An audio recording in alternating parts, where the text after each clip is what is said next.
Shiv Shankar, are you there?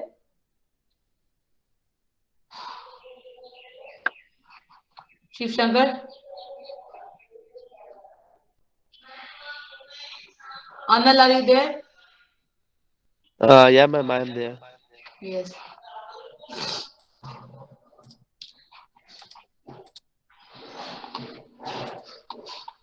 Yes.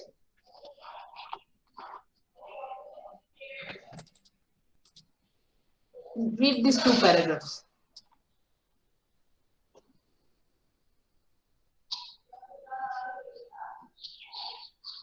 Yeah, can you see this?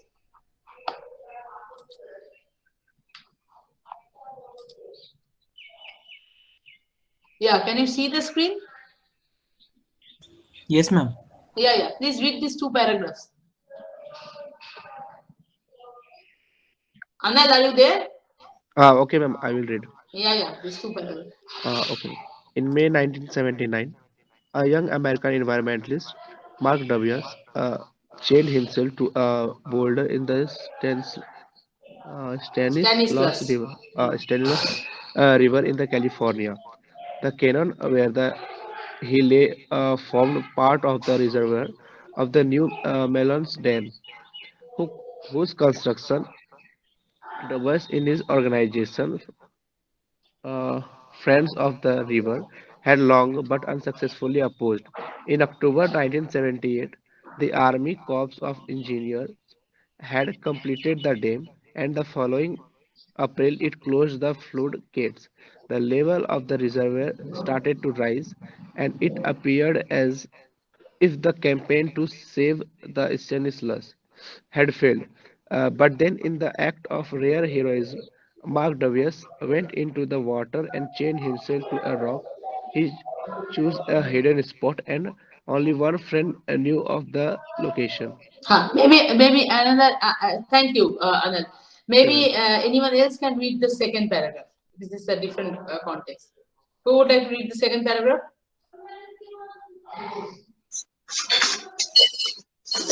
Ma'am, I can do this. Yeah, please. Okay, one second. One second. Yeah. 14 years later, an uncannily similar strategy of protest was threatened against another dam on another river and another continent. In August 1993, with the onset of Indian monsoon, the vast reservoir of the Sardar Sarovar Dam on the Narmada River began filling up to capacity. It now seemed that the decade long Narmada Bachao Andolan had irrevocably lost its fight. But the leader of the movement, Medha Patkar, decided to drown herself in the waters. Patkar announced her decision to walk into the rivers on 6 August with a group of colleagues, but at a place and time not to be disclosed. Fearing detention by the police, Patkar disappeared into the countryside weeks before the appointed date. Yeah. Okay. So I would like you to continue again. Someone else. This paragraph. Ma'am, can I Yes. try? Yes, please, please. I dare say Medha Patkar had not heard of Mark Dubis, but the parallels in their chosen forms of protest are striking indeed. Both formed part of ongoing, popular movements against large dams. It was only when the movement seemed to have failed that Patkar and Du Bois decided to throw the last card in their pack, offering their lives to stop the dam. Notably, in both the cases, the political system was alert enough not to allow the environmentalists to make this supreme sacrifice. In Stanislaus, the crops of engineers stopped filling the reservoirs and sent search parties by air and on land to find and rescue Du Bois. In Narmada Valley, Patkar and her band were found and prevailed upon to withdraw their Smamarpan Dal, in return for which the Government of India promised a fresh independent review of the Sardar Sarovar project. Yes. Okay, the final paragraph. Someone else? Ma'am, Yes, please. while the strategies of different action might have been superficially similar, their underlying motivation were not. Mark Du Bois and his colleagues were striving, above all, to save the Stanislaus Canyon as one of the last remaining examples of the unspoiled Californian wilderness. As Du Bois wrote to the colonel of the Corps of Engineers prior to entering the river, all the life of this canyon, its wealth of archaeological and historical roots to our past, and its unique geological grandeur are enough reasons to protect this canyon just for itself. But in addition, all the spiritual values with which this canyon has filled tens of thousands of folks should prohibit us from committing the unsoci- unshi- uh, Unconscious. unconscionable act of wiping this place off the face of the earth. Yes. So someone, the final paragraph. Someone else? The final paragraph? Who would like to read the final paragraph? No one wants to read the final. Yeah, please.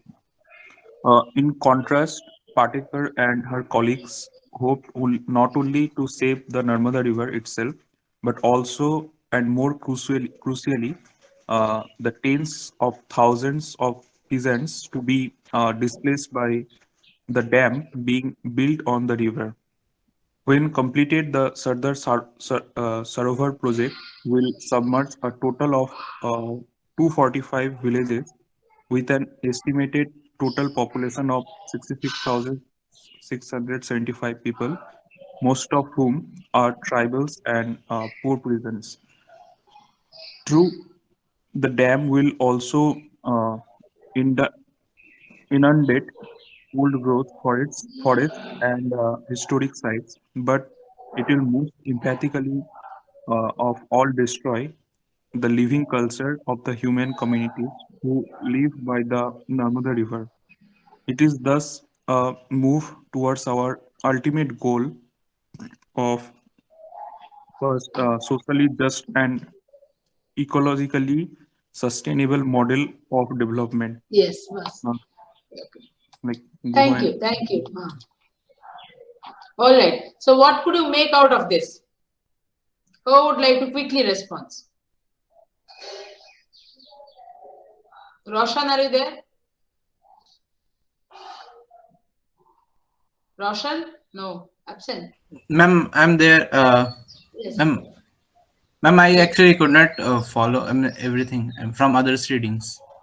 All right. So there are two cases. This is a very interesting extract actually, which I have taken from a book called Varieties of Environmentalism. I will upload readings today.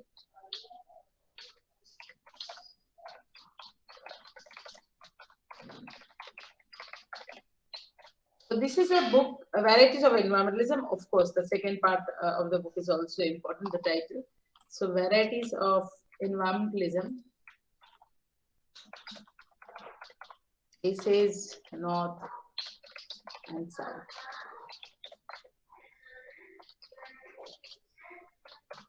So this is by two historians, environmental historians, but who also came from other backgrounds.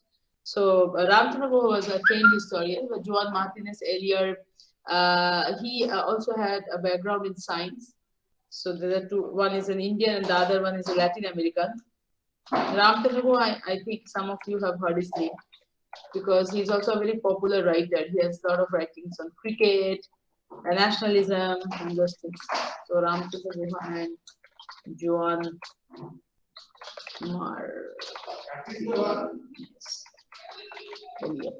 Yeah. So they wrote this book, and this book came out in 1997, the first version. So there was a big contrast. There are two examples, and I was very much, influenced and drawn by these two examples. So one is like it is taking place in California. So there's a river called Stanislaus, and you can see from the extract that the Stanislaus River was an eco-heritage of California, and there were some plans to construct a dam on the river, and then protesters, especially led by someone called Mark Dubois. So he chained himself on a boulder in the middle of the river where the current was, quite high. and he took life risk. So his life, he put his life in danger, and he took that step because his ultimate aim was to put pressure on the government so that the government withdraws from the project. Uh, Same thing happened few years later in India, and when there were plans to construct the very big Sardar Sarovar projects, of which I'm sure you'll be hearing a lot during our debate. So when this plan was there to construct the Sardar Sarovar project, then there were also protests, and these protests mainly were led by different organizations, and one very major leader, female leader who participated in this protest and also mobilized, participation is Medha Patkar. And Medha Patkar also took a bold step. The idea was to also, get drowned into the river. But then, those things did not happen, those extreme events. But at least she and her team, they were they were in Dharna or Anasan. Those modes of protest mechanisms they followed, and then all government got pressurized, and there were a lot of assurance that there will be fresh, recommendations for the projects. So the earlier prescription will not be absolutely consulted. So they were successful also to put pressure on the government to a large extent. Now, what is very important is that though these two activities and the two cases, they are similar, the similarity ends here. Why? Because when Mark Dubur was interviewed by by different media channels in America, and when he was asked that why did he took such a life risk and showed that kind of desperation to save the river. So Mark Dubey pointed out, of course, that this river was so important, and it was the eco-heritage of California, and it was the last virgin patch which never underwent any intervention. So it was his duty as a citizen to actually save the river.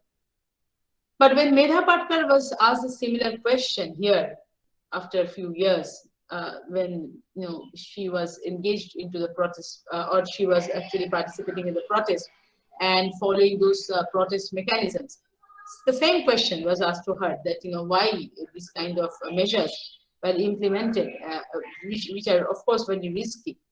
Then in her long interview, not even once you will get to hear about the Narmada River.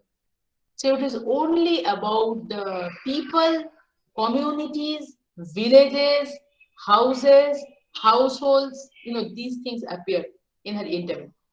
Because her idea was, the idea was not to save the river actually in that sense, but the idea was that if the dam would have been constructed on the river, then villages after villages will be submerged, would be underwater, because floods will become more aggressive due to this kind of such a big intervention. So she was actually talking about the people, and she was actually talking about people's lives and livelihoods. And this is a very interesting example which actually help us to understand the difference between environmentalism in the global north and environmentalism in the global south. And very beautifully, Ramchandra Guha and Juan Martinez Elliott, they came up with two concepts to explain environmentalism of global north versus environmentalism of the global south. So environmentalism of the global north has been explained by Guha and Elliott as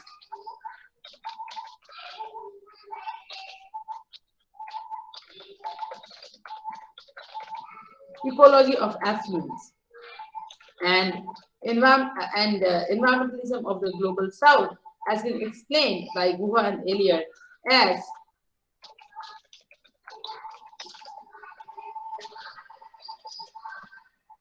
environmentalism of the poor. So the idea is that And why are we discussing environmentalism? Because environmentalism is the context, environmentalism is the factor that actually led to the emergence of environmental history as a domain or a discipline in both the US and South Asia.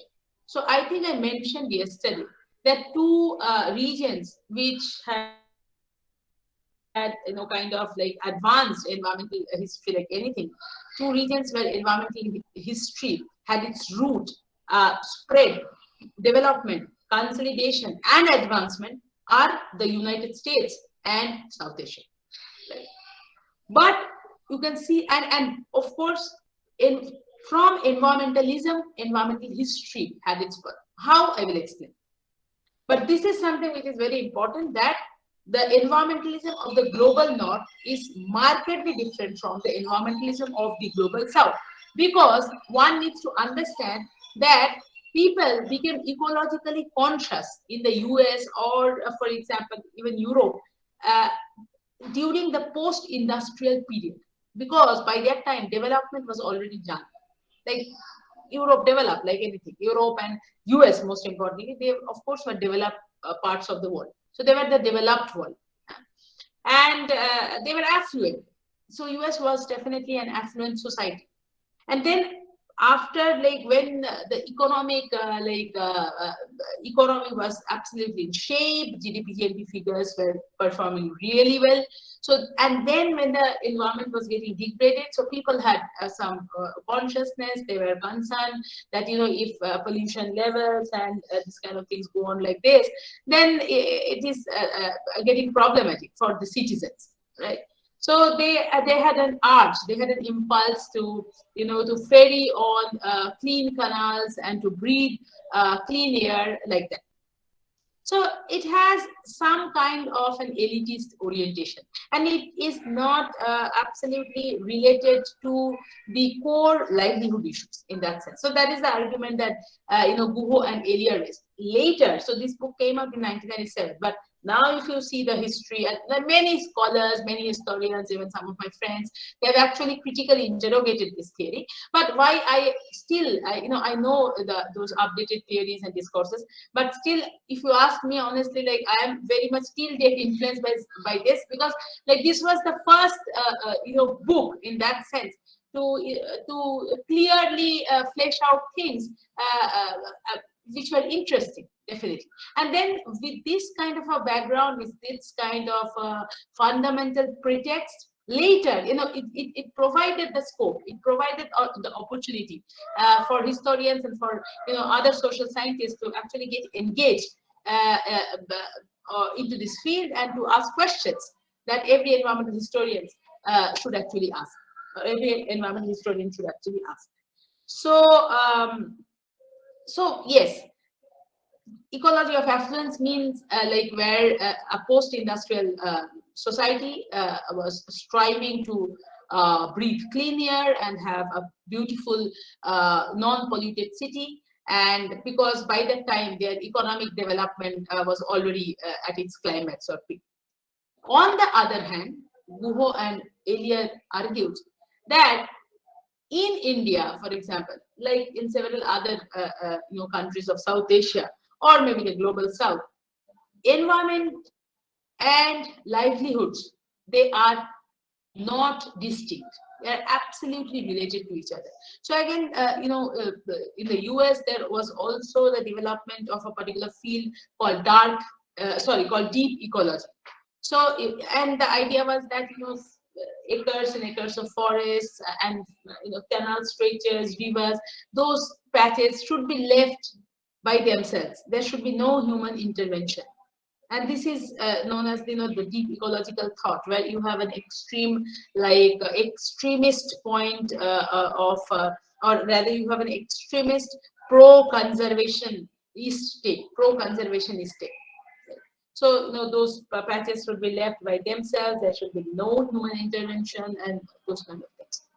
So, on the other hand, here, if you see in South Asia, now, what led to the emergence of environmental history in South Asia or India? Any clue? When did our environmental movement or rather our environmental history writing project start? Would you like to make any guess?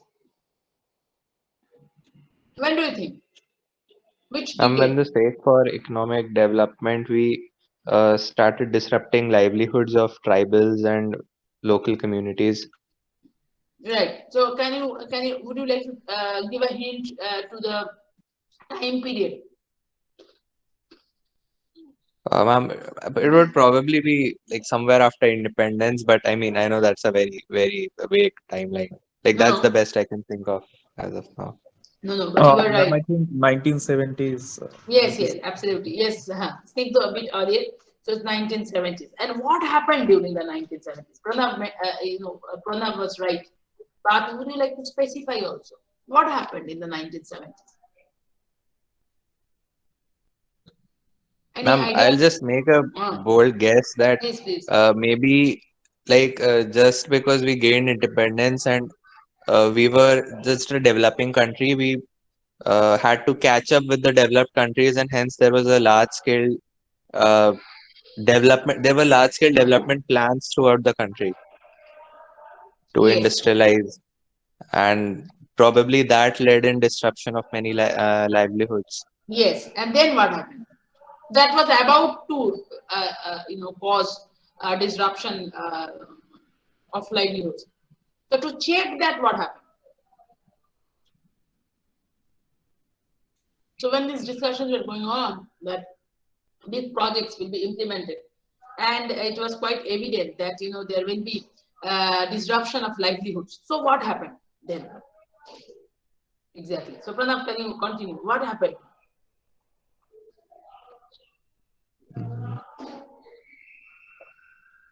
Sorry. I'm thinking. Yeah. Okay. So I will tell you. So have you heard about the Chipko movement? Yes, ma'am. Yes, ma'am. So what happened? Any idea about? So there What do were you know some about people who Chipko? were going to cut down trees, and the villagers would hug the trees so that they could not be cut down. Okay. Yes. So from where did you learn about this? Ma'am, I read about it in my school days. Right. So it is now part of the school syllabus, which is a very good progress actually. We did not have all this when we went through our history textbooks, but now I have also seen it in my child's, in my son's textbook. So there's a small chapter on Chipko movement, and like all important readers like Sundarlal Bahuguna and all. So, Sundarlal Bahuguna itself. So, Chipko movement, the location is Garhwal Himalayas, northern part of India. And so there is a village called, I'm forgetting the name of the village. Anyway, so it will come to me.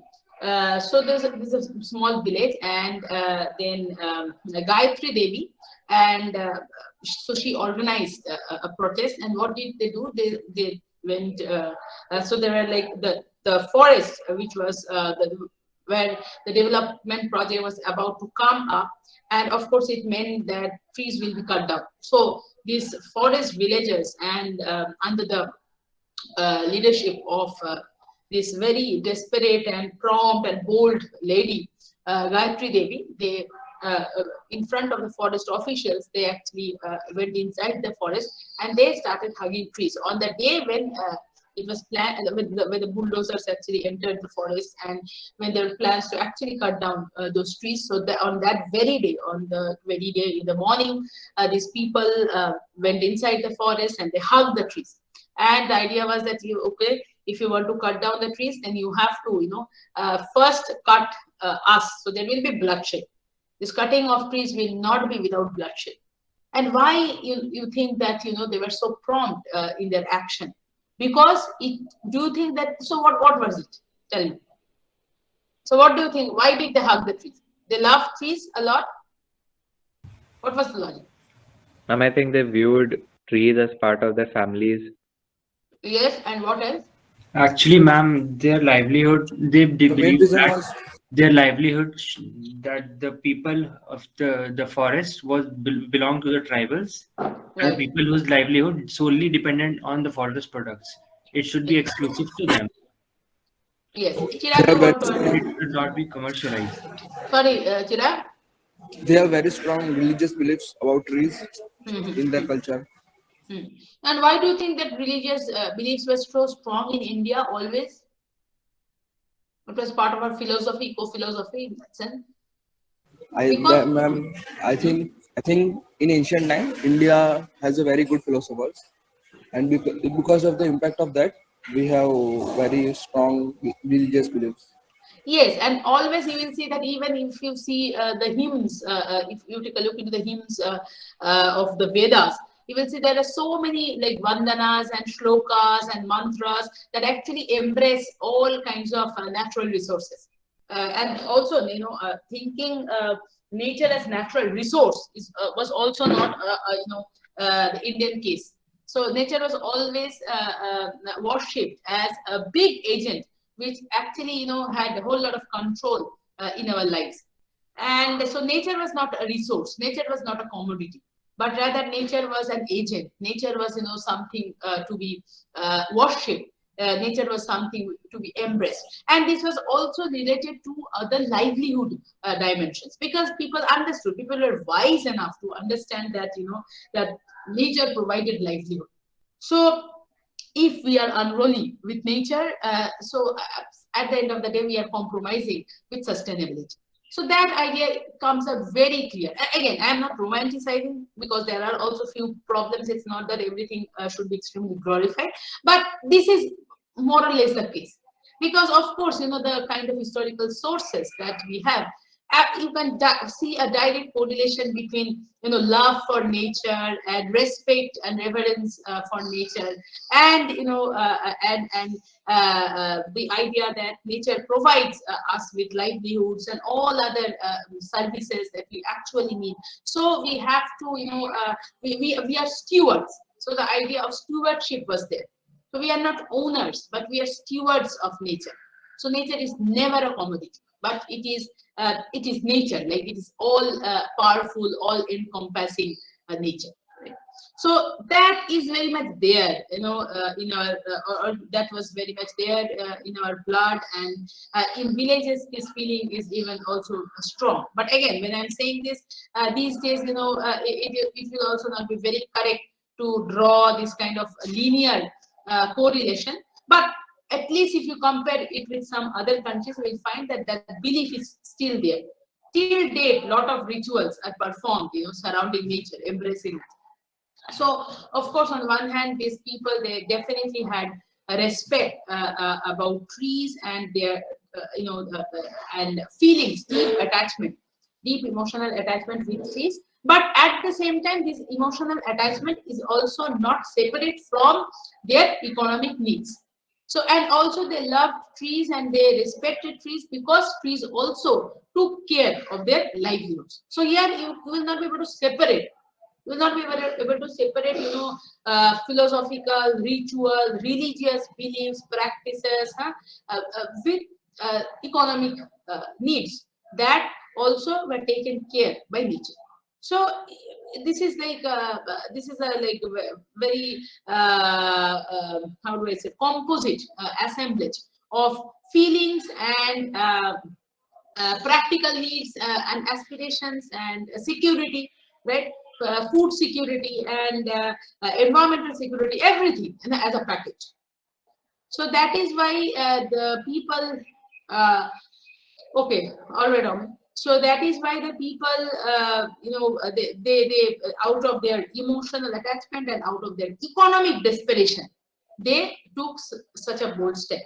And then a lot of things happened. Also, pressure was put on the government and on World Bank, and Chipko movement definitely is a successful movement. And not only it is a successful movement, but it also it also like it influenced several other people and many other development projects, which were where there were plans to implement those development projects in different other parts of India. Villagers actually drew motivation from the kind of protest strategies that the Chipko people actually, kind of followed in Chipko movement. So it became a very popular movement, and the news spread from one village to other, and villagers remained extremely motivated, and they felt, they felt that they were united. They were united actually to. They were united to, protest against evils of capitalism and the industrial sector. And this has been explained as the environmentalism of the poor by Guha and Elliott. And they also say another interesting thing. They say that, US or Western environmentalism is green in nature or color, and US, and South Asian environmentalism is red in color, red and brown, because it involves livelihood, it involves blood, it involves, it's lively. It is, and it is the environmentalism of ecosystem dependent communities. So concept like deep ecology and those kind of things don't hold ground. Yeah, these ideas really don't hold ground in the South Asian context, where people love nature, they respect nature, they take care of nature, they take care of nature because nature, takes care of them. So this idea that forests should be left apart, and acres and acres of forest should be kept non-intervened. These are like elitist ideas. They don't hold ground here. And if here there are plans to reserve forest, then of course you have to keep in mind there is a market logic, and some evil powers are there in this controversy or in this conspiracy there. But yes, and so this is the difference between environmentalism of North and environmentalism of South, and why we discussed or started discussing environmentalism, because it is a very important concept which one needs to understand. Again, if we are concentrating on the US or South Asia, that environmentalism led to the emergence of environmental history. Now how? Because like environmentalism, Chipko movement is an example of South Asian environmentalism.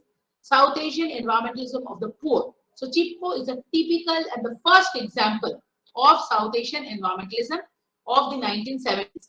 So then how do you think that led to the emergence of environmental history as a domain? Can you make any connection? Please think and reflect.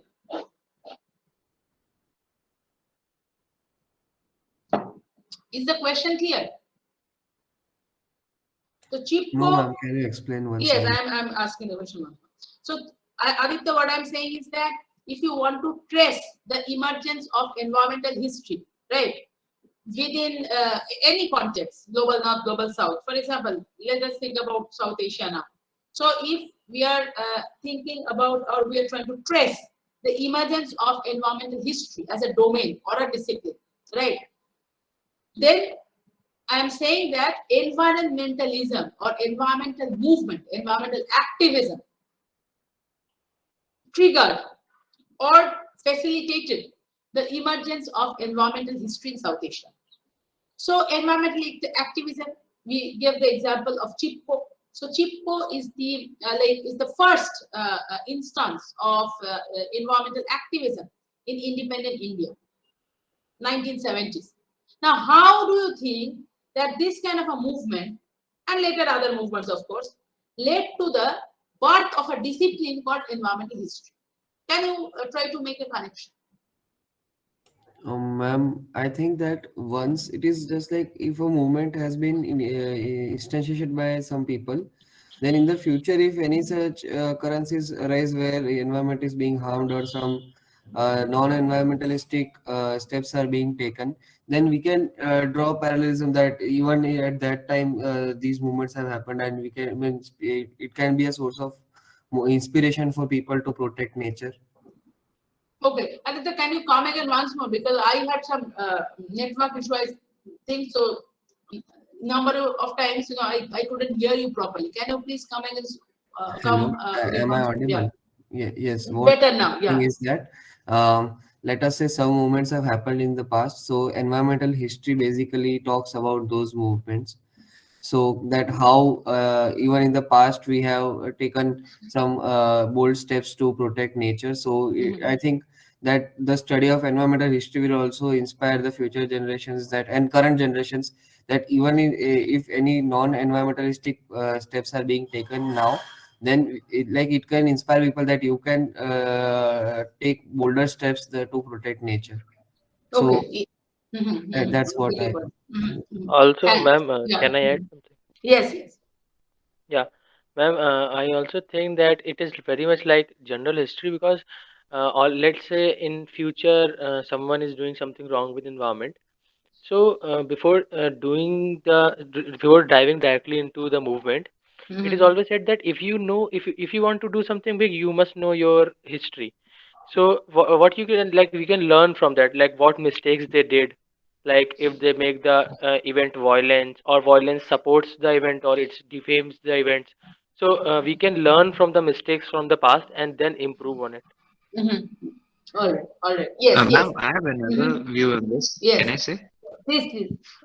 Ma'am, so what I feel is that before the Chipko movement, due to increasing industrialization and urbanization, probably some people were disconnected from how crucial the environment is to their survival. And maybe with the Chipko movement, this served as a reminder that how interconnected and how dependent we are on nature. And it is that history that environmental history wants to remind us of. Right.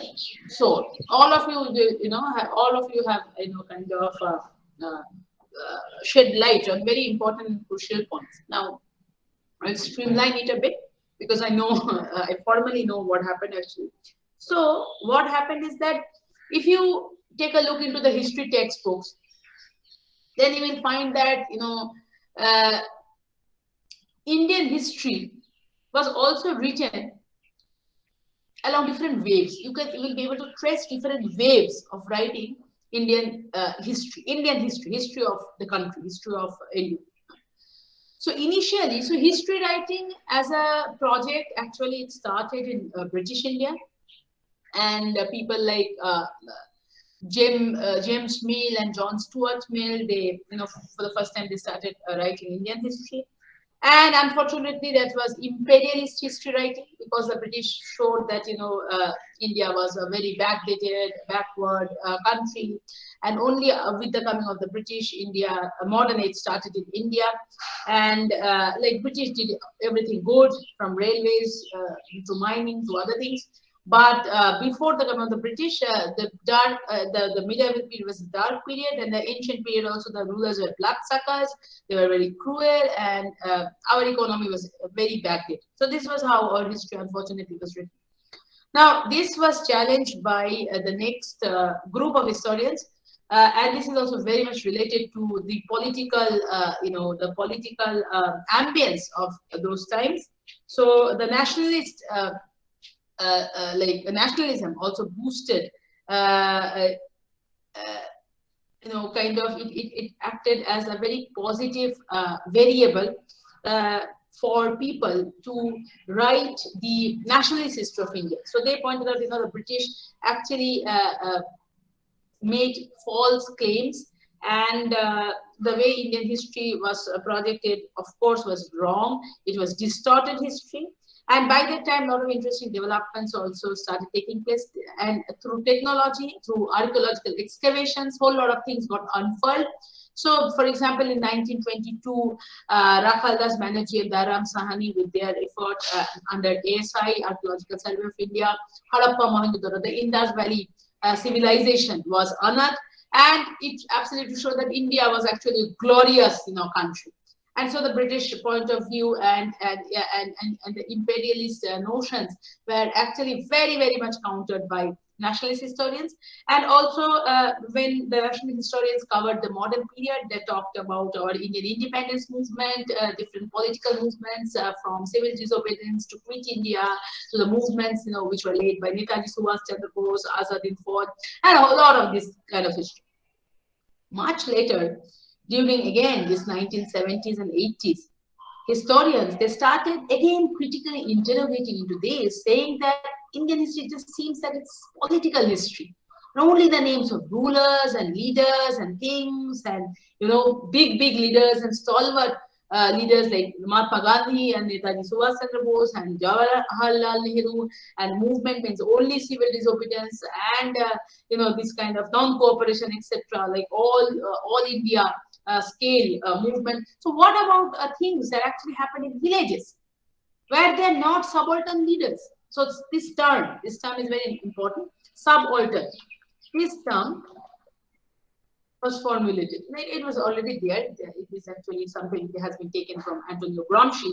But this term got a lot of it came to focus during the 1970s and 80s, when historians, they say that we have to update our history writing project, because what kind of history are we writing and what kind of books are we actually delivering to our generation and our next generation?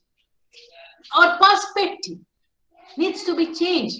Our perspective needs to be inclusive. We have to talk about the changes or transformations or like several events and dynamics and interactions that actually took place in society, in economy, in environment, right?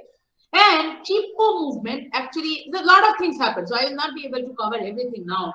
But Chipko movement, again, it shook the historians, because a lot of questions then flooded the historians' mind screen. So when they could see, they could observe, they could witness the Chipko movement, how these leaders and all these women, they were actually taking part in this movement, and they were actually pressurizing the state and private corporations, and the private corporations were bound to, they were getting scared of, and they were almost on the verge of like withdrawing these development projects, because they knew that the environment, or the ambience rather, was not conducive. So the kind of questions that the historians started raising are like, what has been the nature of the state in its relationship to ecology and ecosystem dependent communities?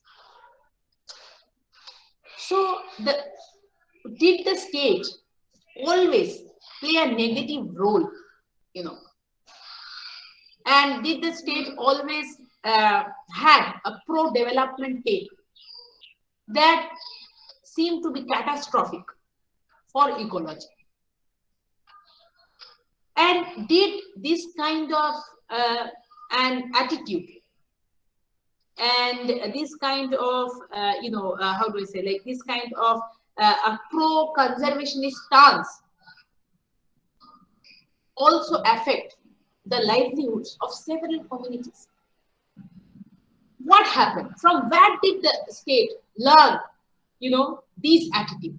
Because it was definitely also clear from ancient Indian history, from medieval Indian history, that nature was not severely or massively, kind of disrupted upon. Never. In ancient period, the kind of, the outlook or the attitude, the overall mindset, and the kind of projects that we find that includes, that accommodates nature, were very accommodative. Those days, nature was always accommodated, in these plans and ideas. So a lot of plantation activities took place during the time of Ashoka. And if you go through Manusmriti and Arthashastra, you will see that, like if people,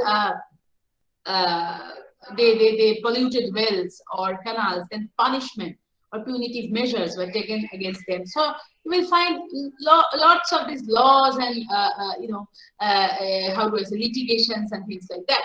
So it was more or less a society that respected nature, that conserved nature, and that was conscious of the fact that nature provided livelihoods to the multitude.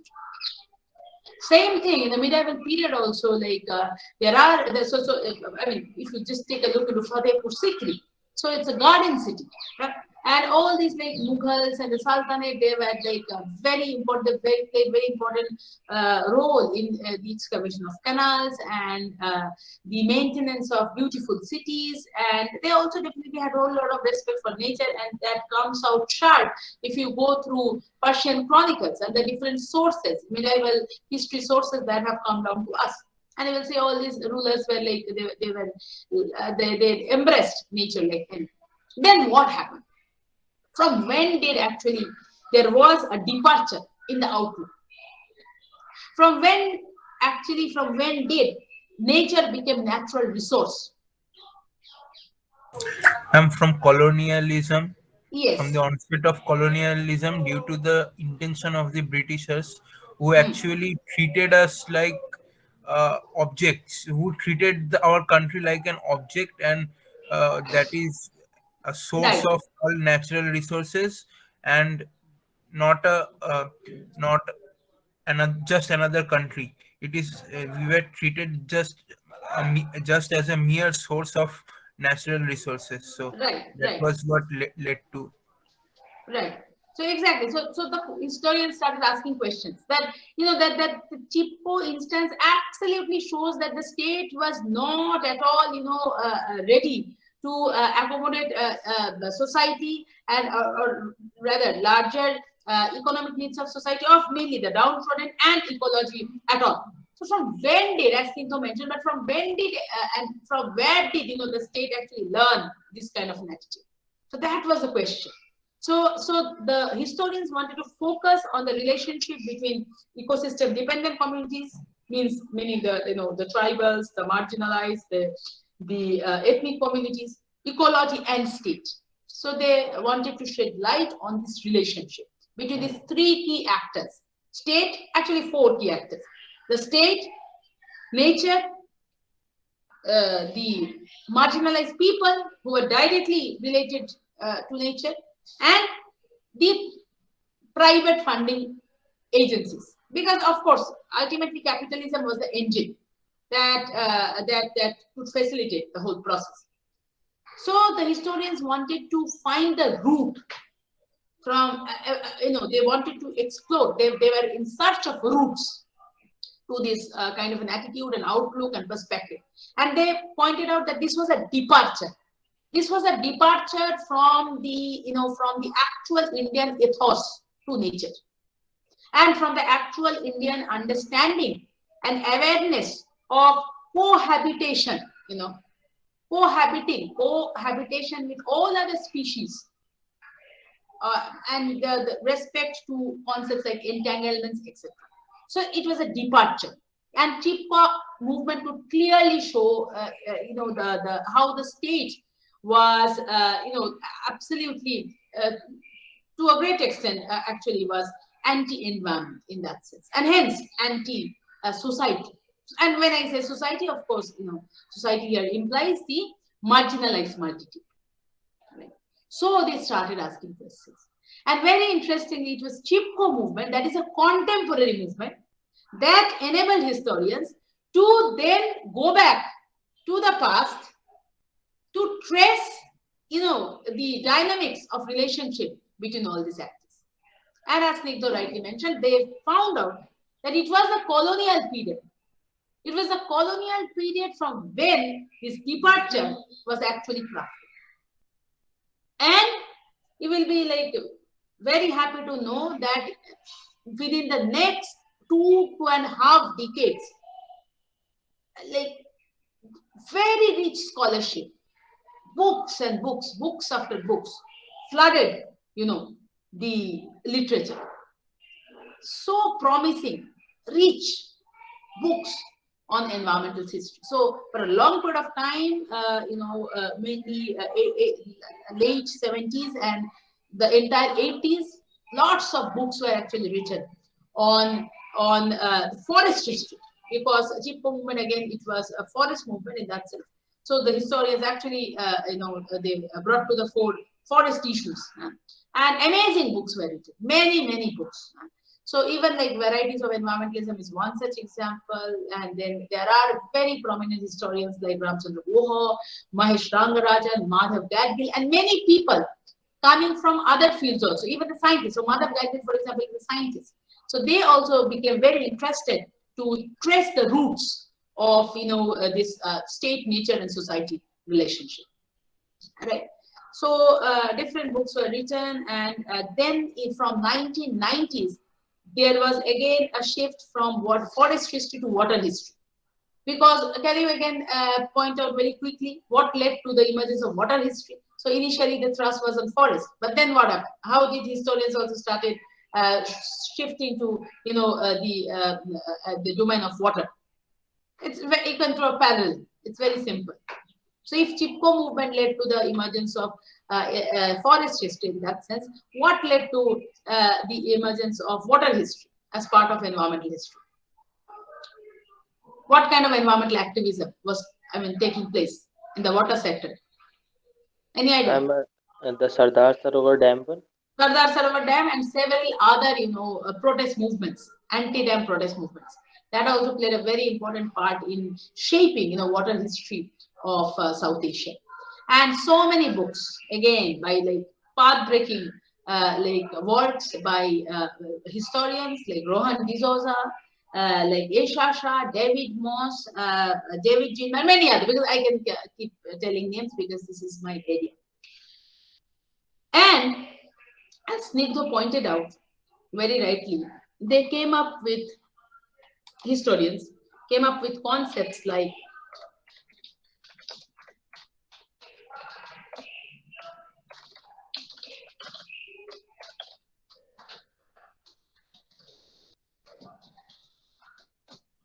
colonial forestry, colonial hydrology. Now, what can be colonial hydrology or colonial, or anyone coming from the water science department, School of Water Resource or other things, related areas, even architecture? So, do you know what is hydrology? I'm not sure, but is it study about water? Yes. So, all of you must be knowing what is hydrology, right? So, what can be colonial hydrology? Yes, Chirag, it is of course the study of water. Now, but and many other disciplines also, study water, right? Even water history is also the study of water. But different disciplines, they apply different methodologies and methods and techniques, right? And that make the discipline very distinct. So, what do you think is hydrology? And what do you think is colonial hydrology? And how are they related? Ma'am, can I give a try? Yes. So can you do one thing? Like this will be important and interesting. So can I ask you to reflect on this? So I'll put question. What is hydrology? Write very small, like the key things, keywords. What is hydrology? What do you think is or can be colonial hydrology? And what is the connection? Please reflect on this. Take 5 minutes. And then I'll ask you. Right, quickly, just key things. Don't need to elaborate at all. Take 5 minutes. All right. I'll ask you, I'll again start randomly asking all of you. I'll start with Aditya at 9:06. All right. Questions are clear. Put a little bit pressure on your brain, on your neurons. All right. The questions are clear, right? All of you, I cannot hear Yes, any ma'am. yes. Yes, ma'am. Yes. Others? All of you? Yes, ma'am. Yes, ma'am. Okay, do Yes, it ma'am. 5 minutes. Yes, all right, 5 minutes.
All right.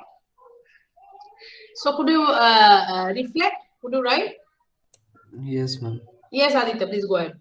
Ma'am, in my opinion, hydrology refers to study about water, particularly relating to occurrence and distribution and various forms of management and how means naturally how a movement of water occurs at different places.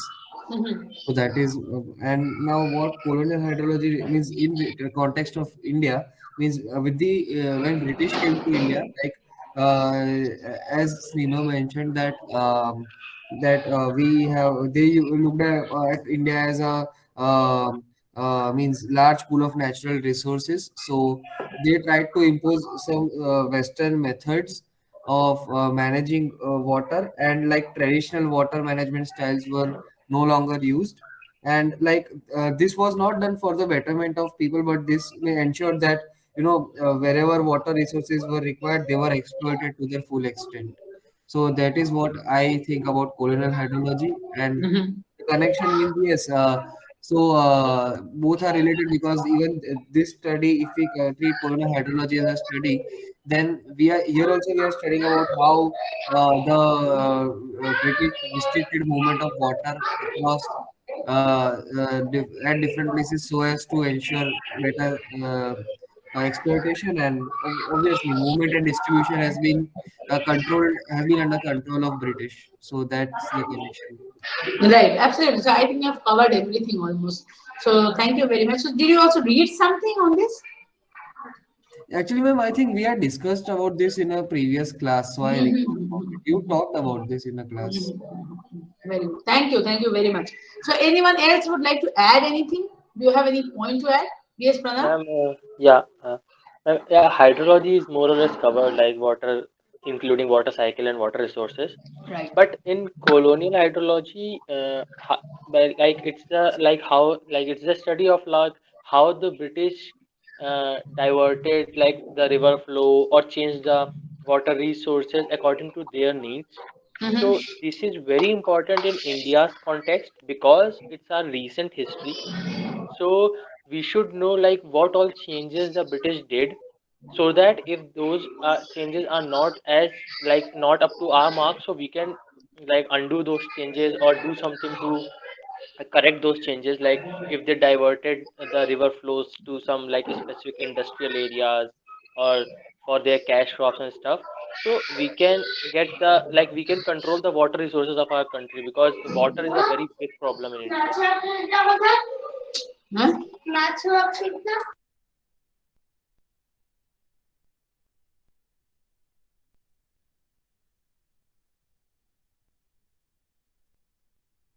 Yeah, sorry. Yes, Pranav. Yes, ma'am. I was just saying that because water is like very big problem in India. Because so in order to better manage our water resources, we should know like what all changes Britishers did. So Right. it is very much connected to the modern day water hydrology. Yes. So thank you again. Thank you very much. This because this is also perspective. So would anyone finally like to add anything else before I start Ma'am, again? Yeah, please.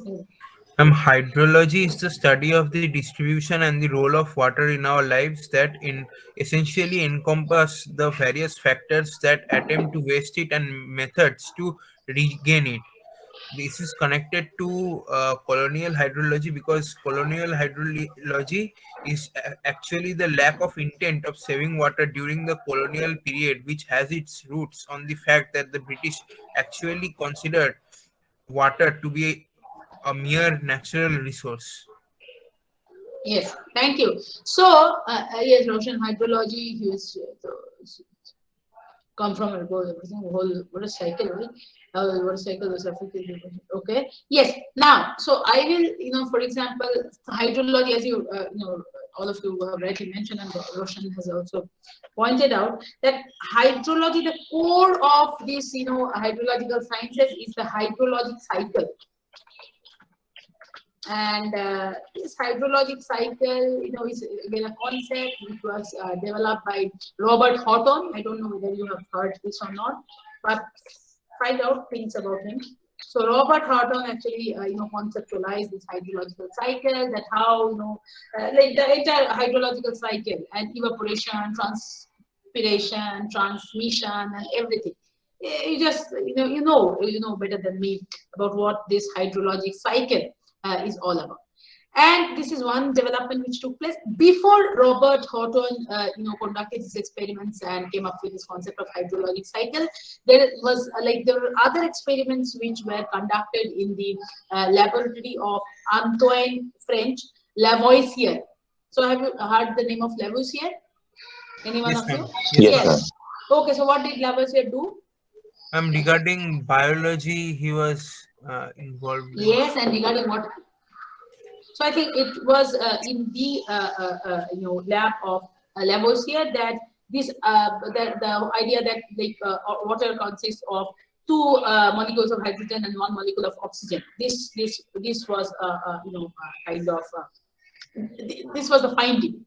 So water turned into H2O, right? So water became H2O in Lavoisier's laboratory, and so these two things that bind the knowledge on water, and which are dominant knowledge systems determining the discipline of hydrology, are these two things, mainly these two things: the hydrological cycle and water as H2O, the chemical properties of water.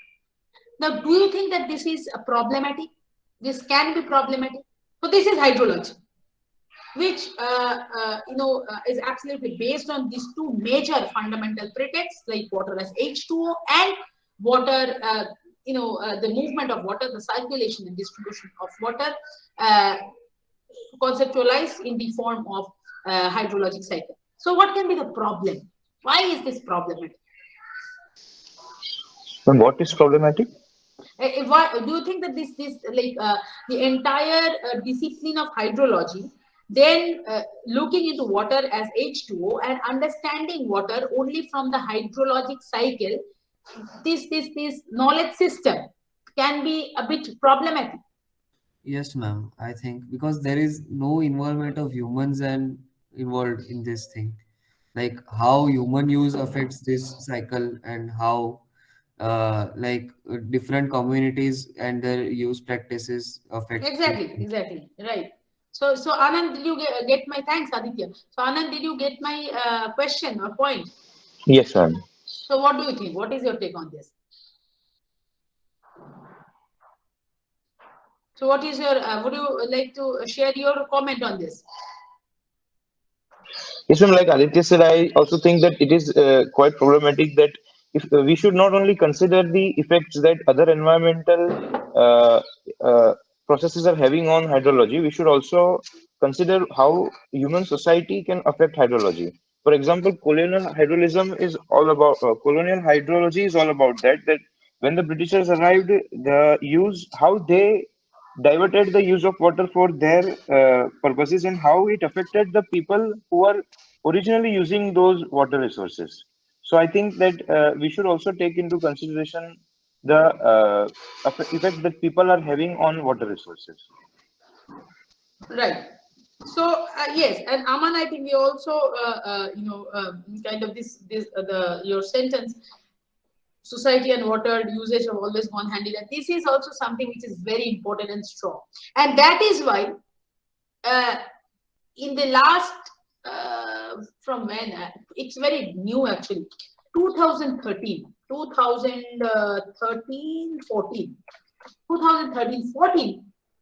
another terminology. These terminologies are actually very important, because if you do a proper dissection, lot of things can come out from them. So in 2013-14, actually in 2010, for the first time, Jamie Linton, he is again a French scholar, and Jamie Linton wrote a book called Modern Waters.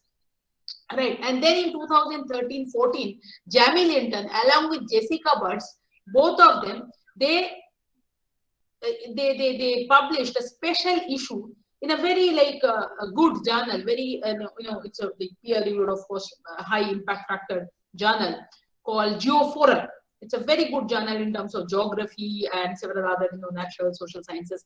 So Geoforum, interdisciplinary journal actually. So in Geoforum, in 2013-14, Jamie Linton and Jessica Burtz, they edited a special issue on what they call, any idea? So this is like society and water relationship. And it definitely, it provided a strong critique to hydrology or hydrological understanding. So what kind of understanding did they talk about? So against hydrological, if not against, but at least, critically interrogating hydrological. And so absolutely, the perspective shifted or transformed from what Aditya, Anand, Aman, all of you said, there was a shift in perspectives, transformation in the understanding from looking into things only from the physical property or chemical attribute idea to the whole idea that society, culture, politics, everything, all these things are absolutely integrated within the idea of water. So what was that understanding? What could be the terminology? Beyond hydrological, something that took into consideration how water and society can remake each other across space and time. So what was that idea? Yes, Aman? Ma'am, can you repeat the question? I just my computer got switched. Yeah. I'm just saying that what could be the key term? Ma'am, my laptop got switched off for a... No. I am asking now again. So what do you think, what was that domain, if not domain, but at least, that perspective? What was that crucial perspective that was formulated and on which this special issue came out in 2013-14 in Geoforum? Yes, Febin? Did you try to answer, Febin? Yes, ma'am. Yeah, did you try to answer? I think can you repeat? I cannot hear you properly. Can you repeat what you said? Yeah. Is the question clear? So I am saying that not against, but at least questioning hydrological, quote unquote hydrological, questioning the hydrological formulation. Another strong formulation was lodged. Ma'am, I just missed that. I went to washroom in between. I went to washroom in between. I just turned. Okay, I cannot follow you very well. I don't know. Is there any problem with the mic or not? You can type it in the chat box. Yes. So I am giving you a clue. So society and water. So what is water? How is water kind of used in this kind of formulation? What is the term for water? Hydro. And then what is the term for society? Socio. And then socio, or from socio? Sociology. Okay. So socio-hydrology. Can we say like that? Socio, of course. Sociology. Then somebody also said very, very good. Socio-hydrology.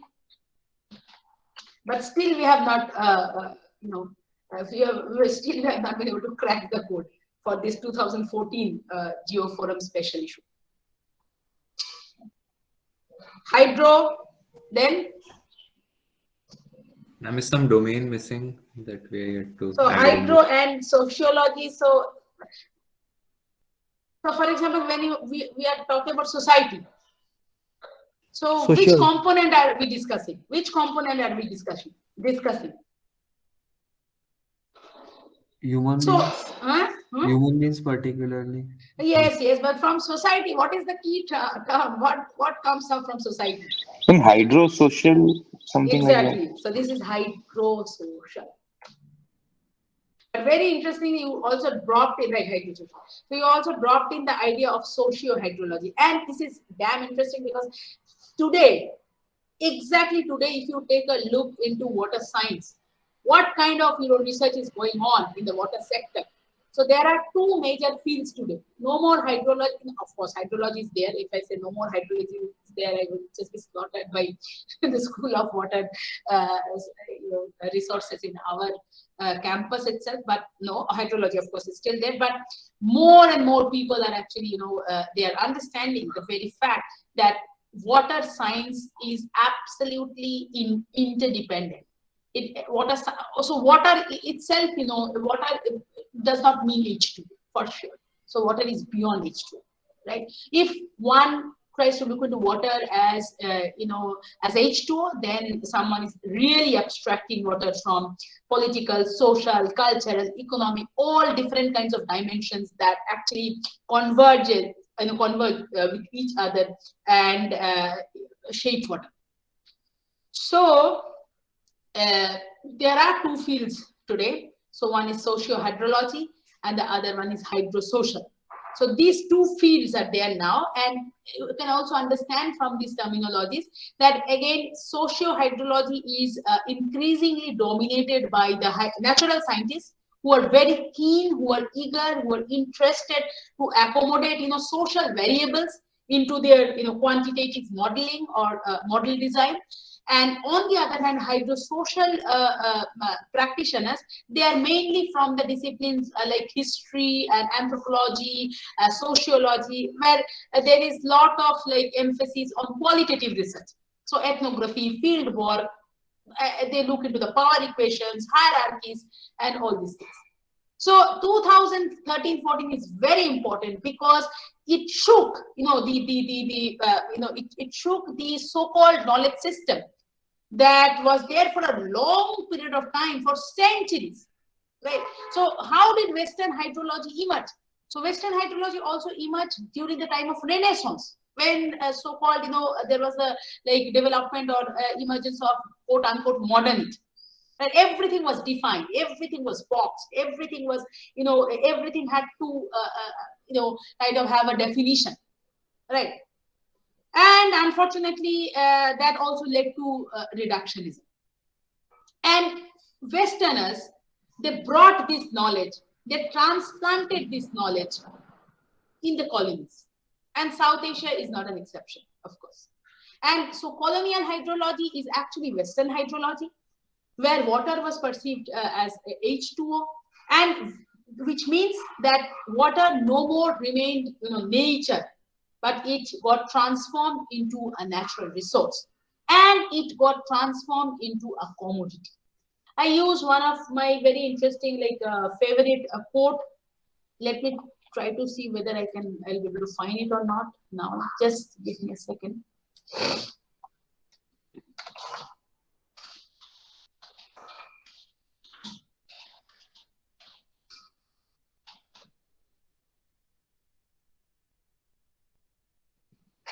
Just give me a second.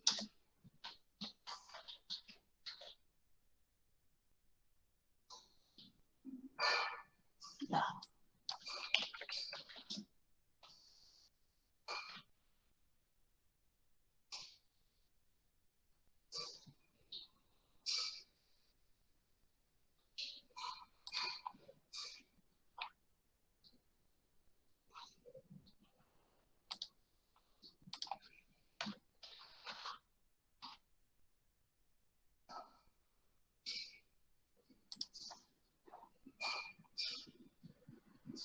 Yes, I think, yes, I've got it.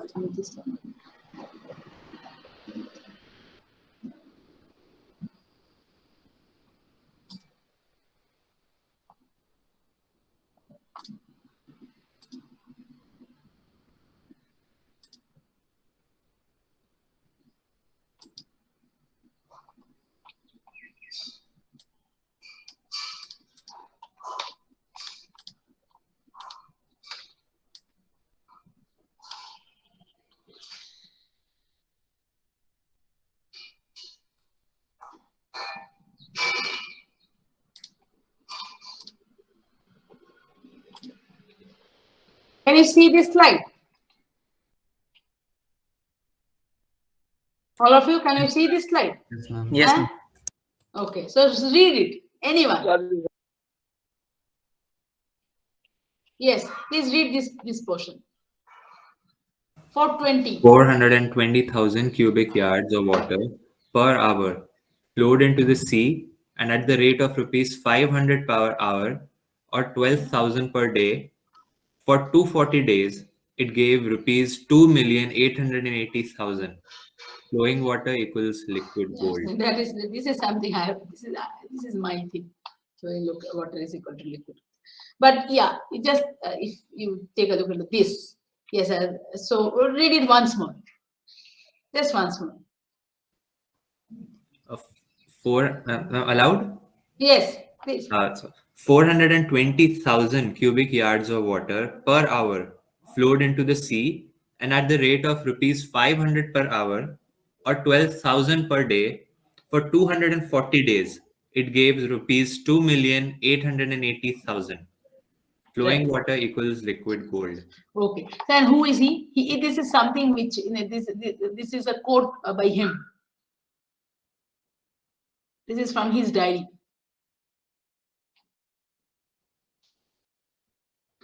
And I can give you a clue, maybe within the context of South India.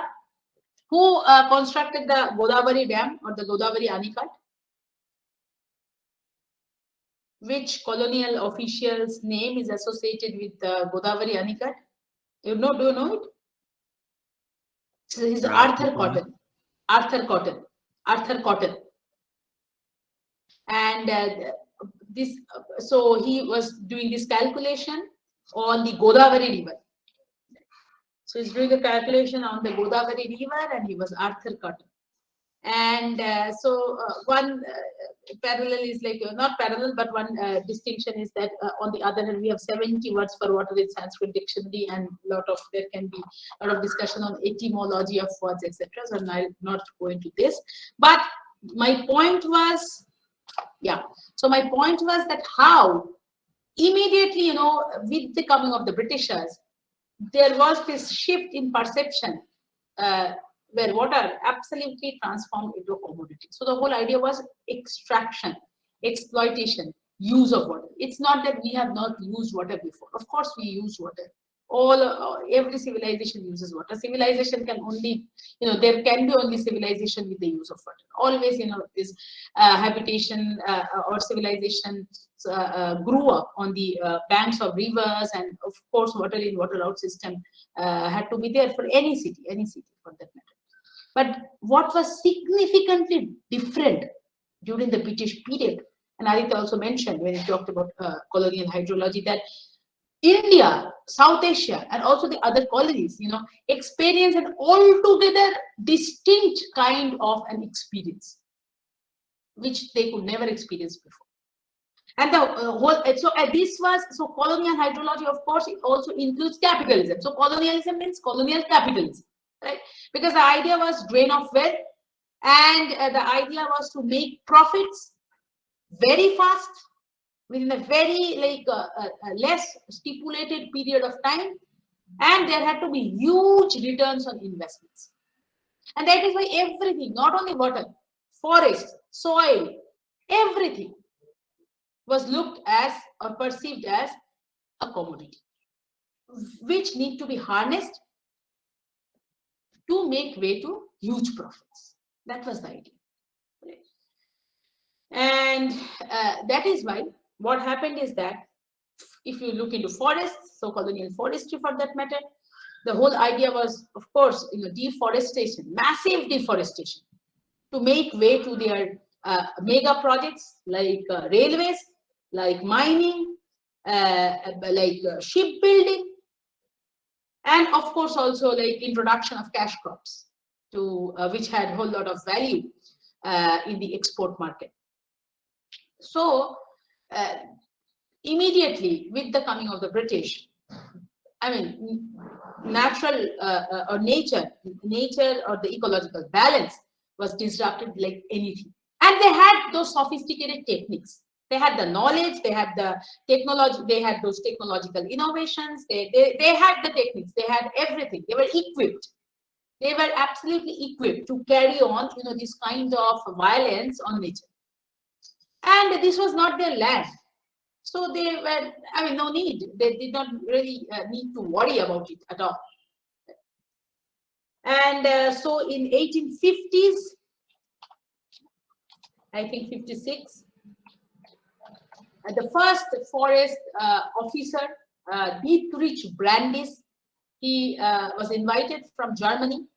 He came to India and then set up this Forest Research Institute in Dehradun, and forest research started. Now, what do I mean by forest research?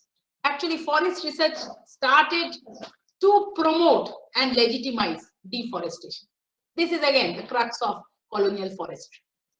And Dietrich Brandis again formulated this term in India, and this was called scientific management. It's such an irony. You see the names. Right. So scientific management. So the idea was that the forest became reserve forest, and immediately the tribals or the forest villagers drawing services from the forest in terms of mainly non-timber forest produce. NTFC, their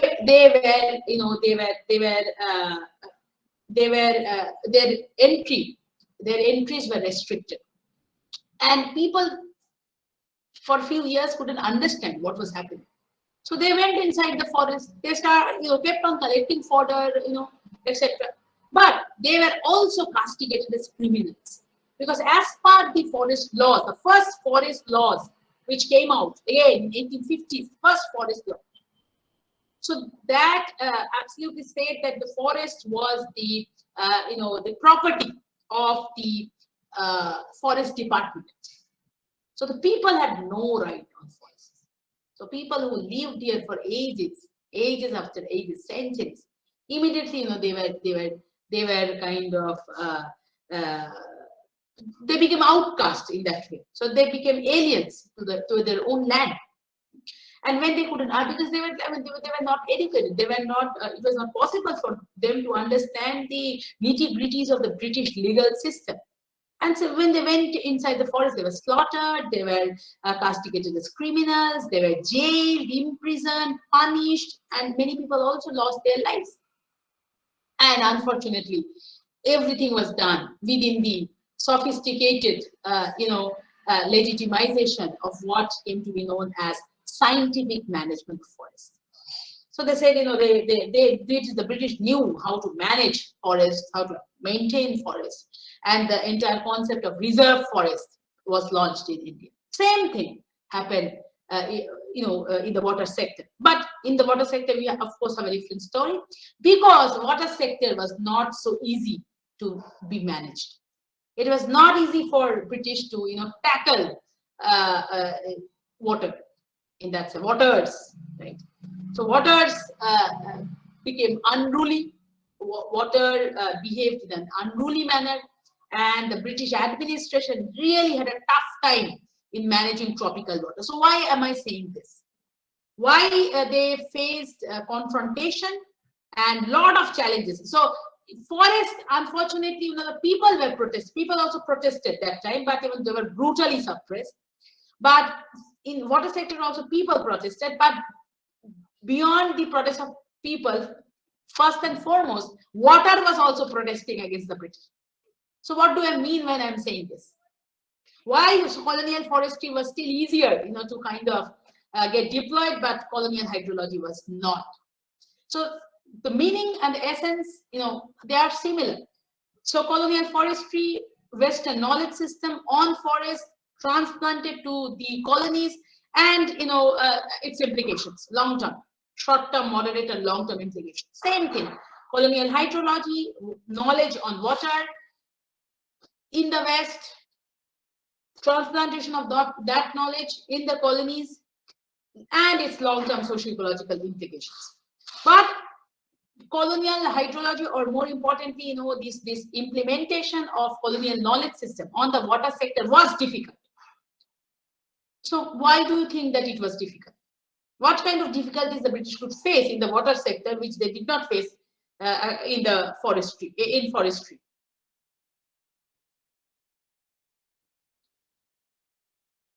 Hmm?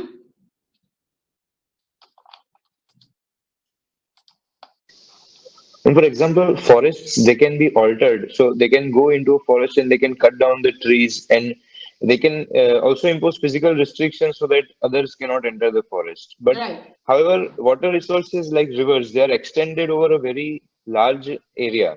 And also such big reservoirs of water, it's practically impossible for human intervention to, for humans to change the course of a river, for example, or to divert water from a lake to somewhere else, because all these processes, for example, the course of a river has been decided over thousands of years by gradual and slow natural processes. So controlling something like water is very difficult. Exactly. So Anand, would you like to read an extract quickly? Yes, ma'am, sure.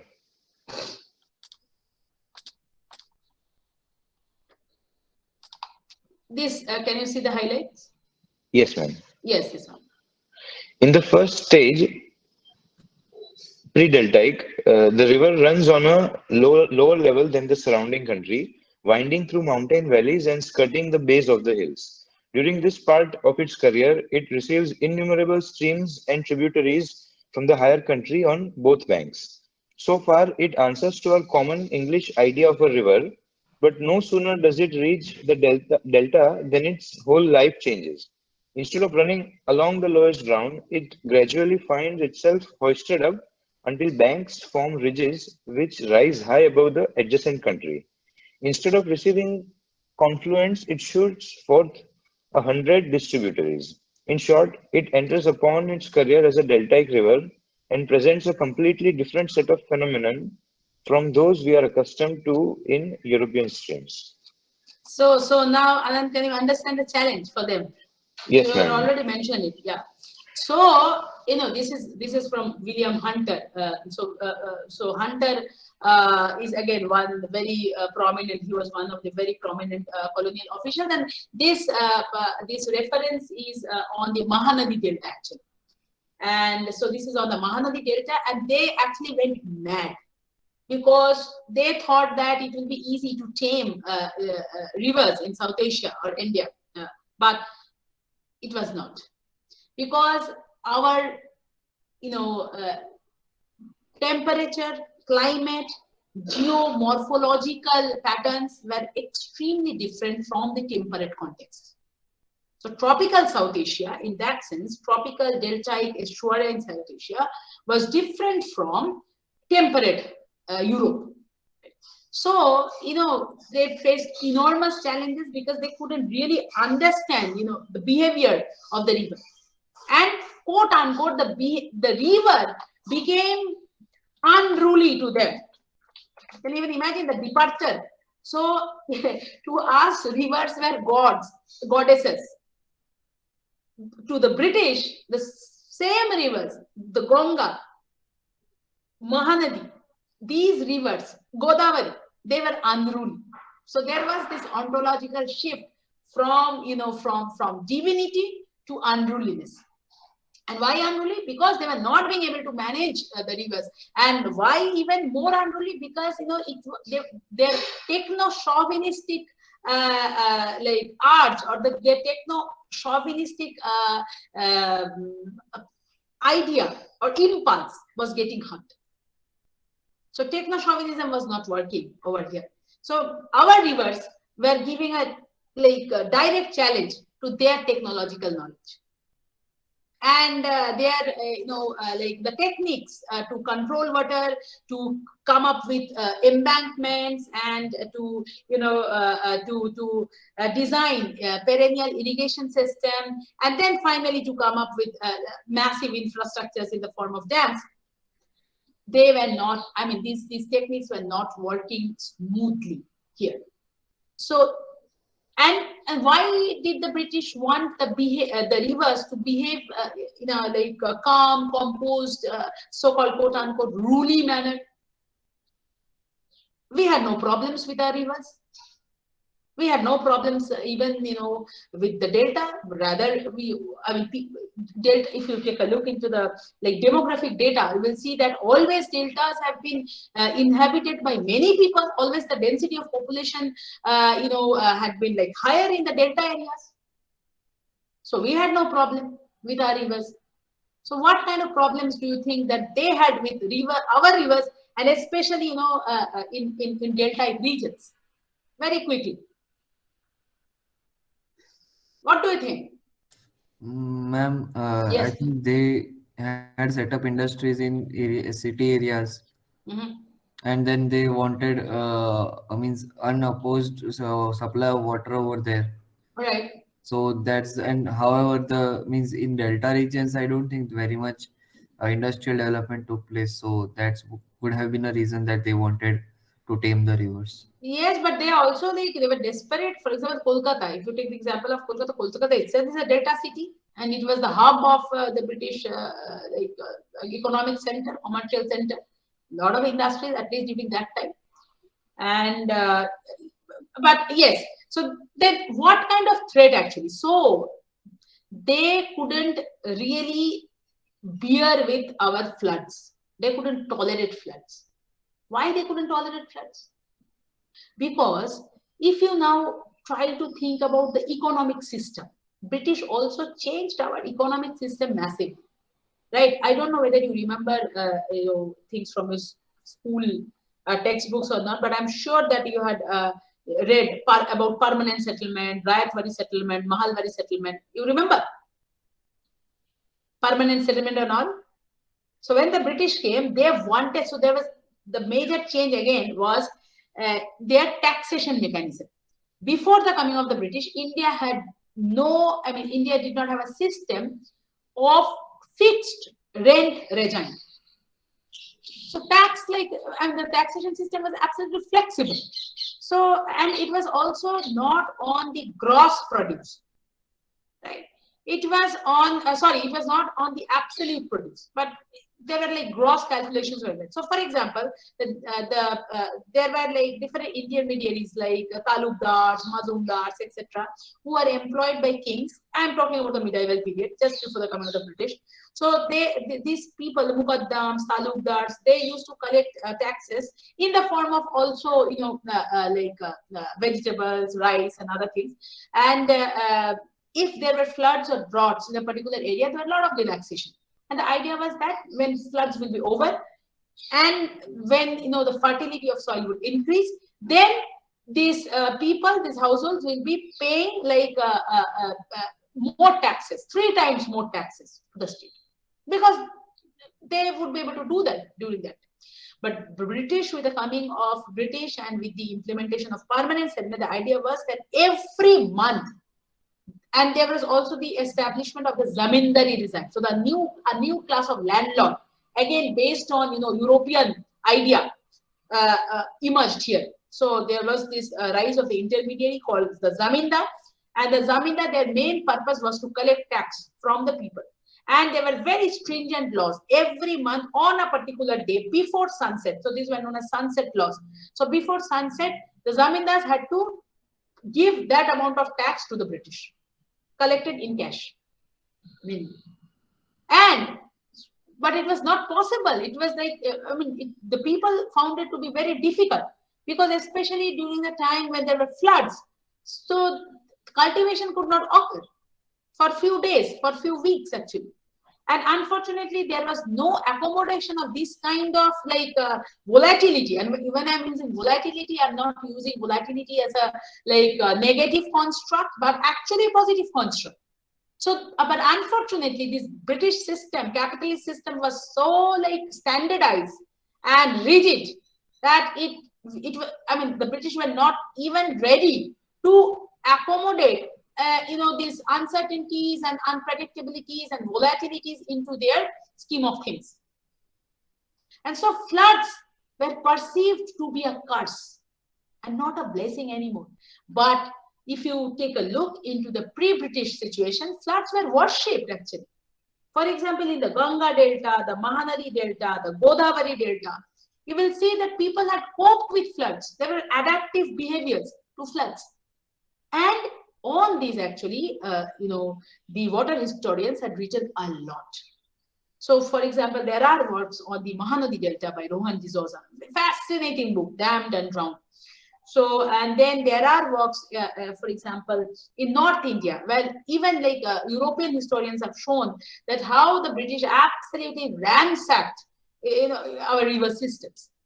Because they couldn't tolerate floods, so what they did, they just, they tried to control floods through the construction of embankments. Then what happened? Then embankments also did not work because it gave a very unnecessary obstruction to the flow of the river, and especially in deltas, it's dangerous. And then floods occurred more aggressively. And during that, previously, like when floods occurred, after a few days, when the flood waters will recede, you will see that, of course, there was like fertile land. So the soil productivity also increased. But with the construction of these, previously also people used to construct embankments, but they were constructed out of mud. They were constructed of mud, but not concrete, like cement, mortar, bricks, no. But with the coming of the British, as they, kind of become aggressive to control floods, so they constructed embankments. And now floods also became more aggressive. And when after flood waters receded, then the soil was left with cement and mortar and bricks and all. So fertility, productivity is gone. So then the British became more aggressive to see this kind of results. So they also introduced the system of perennial irrigation. So they wanted to control the whole system. The whole system, that we will not align our policies in tune to the moods of the river, but rather rivers have to align to our, economic needs, or not needs even, like economic desires and agendas. So this is the basic departure. And this is what is colonial hydrology all about. And colonial hydrology is not a temporal scale that during the British this thing happened. It is also being repeated now. We can have a lot of controversy, a lot of debates on this, that whether even interlinking of rivers is a practical plan or not. But I must say that interlinking of rivers need to be contextualized within the framework of colonial hydrology for sure. Then, whether we are supporting parts of it, components of it, that's a different issue. But there is no doubt about the fact that all these, new policies and schemes and projects on rivers, on waters, etc. Unfortunately, like forests, you need to contextualize it within the colonial forestry or colonial hydrology. So, and that is where and that is how environmental history actually matters. And so, for example, these days, natural scientists are too eager to work with environmental historians. Why? Because even when you are working on global warming, even when you are working on climate change, environmental historians can provide you robust data sets, which definitely you can, the more historical data sets you will consult, you will be able to also, do a more effective forecasting. So backcasting will enable you to come up with more effective, more efficient forecasting measures. So we need to search our roots. So today we are facing so much of, so many disasters, cyclones, continuous cyclones, floods, failure of riverbank erosion, problems of sedimentation, whatnot.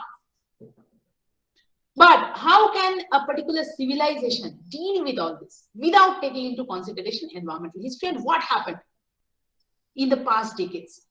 Again, in terms of the relationship between state and multiple other actors. Who designed plans during that time? For whose benefits?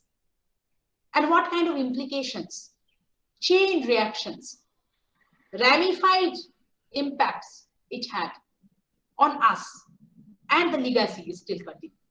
So if you are raising these questions to address the problem from the wicked problem perspective, then you have no other option but to take into consideration, but to take into account, the historicity.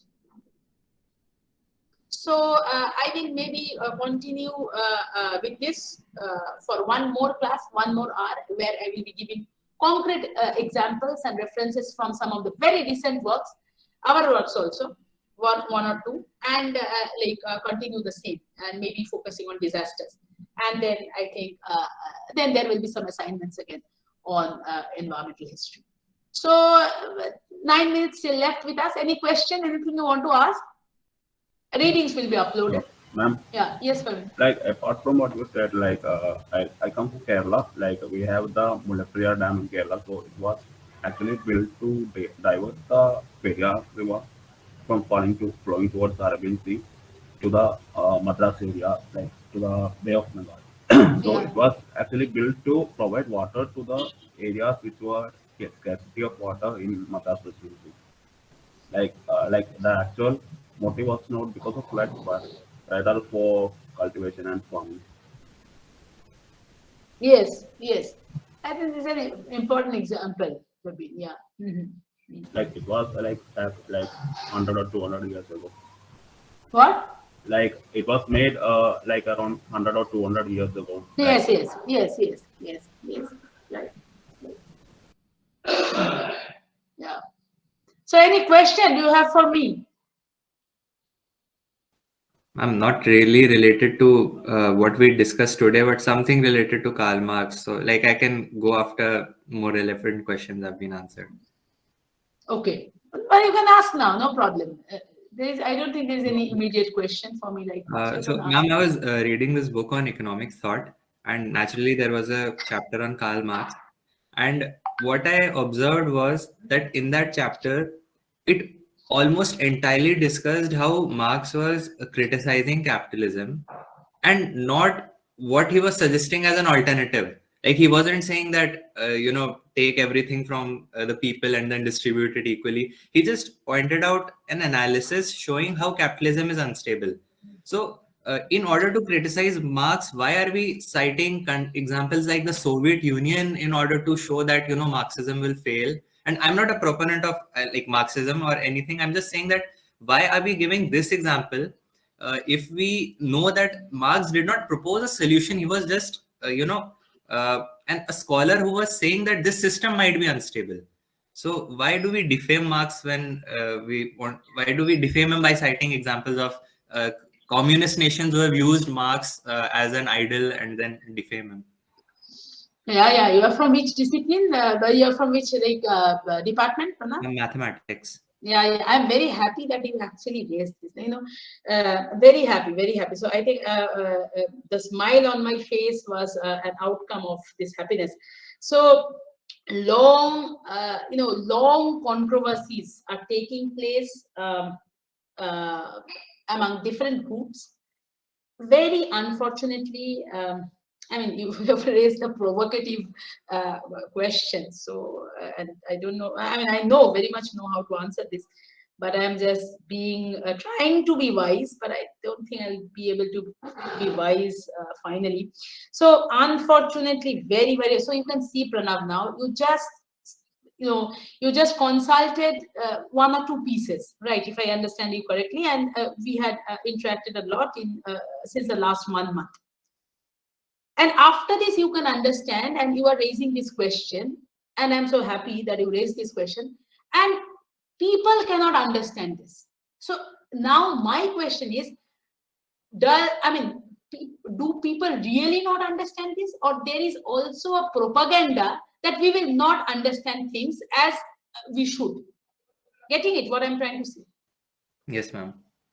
So this is unfortunate, and also, like, for example, I don't want to promote any particular political affiliation right now, because definitely, of course, you can understand from my, I think you can understand now that definitely I'm a believer of Marxism, definitely, because I again specialize in ecological issues, so I have no option but not to believe in Marx.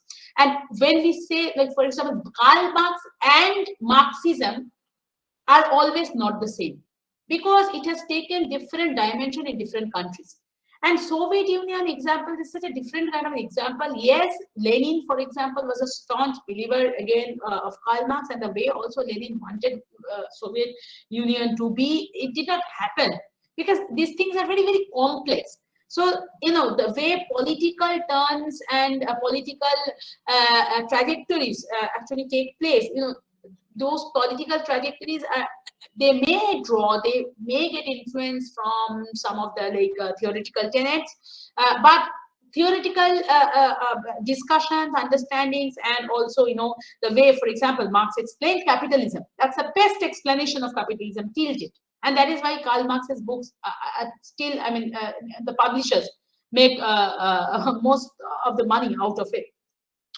But you know, Karl Marx, and definitely, you know, the kind of examples that are given to how do I say, to humiliate Marx. This is very, very unfortunate. Absolutely unfortunate, because and I think if one needs to know Karl Marx, of course there are multiple facets. But if people are interested in environmental issues and environmental challenges, even of course, of our days, because capitalism and the Anthropocene, they are not disconnected, and that is why, you know, the coinage Capitalocene is so very important. And what is Capitalocene then? Capitalocene, it helps us to understand, or just to, you know, focus on the functioning of the capitalist engine that is fostering Anthropocene by triggering all these planetary boundaries. So you remember John Rockstrom's planetary boundaries. So the planetary boundaries are getting transgressed because the capitalist engine is, you know, just, for example, it is unleashing its energy like anything. And there are big lobbies and big corporates and big people involved in this story across, you know, multiple scales, even including our country, for example. So this is a very how do I say, maybe you know, few people, they don't understand because they unfortunately are not widely read. They don't read, but they love to pass comments, and the comments, that is why, are very shabby, because I mean, they definitely don't read. So you need to read. You need to read as much as possible. So if you have questions, just keep on reading things. And don't read only you know, words from one genre of literature. You also read you know, and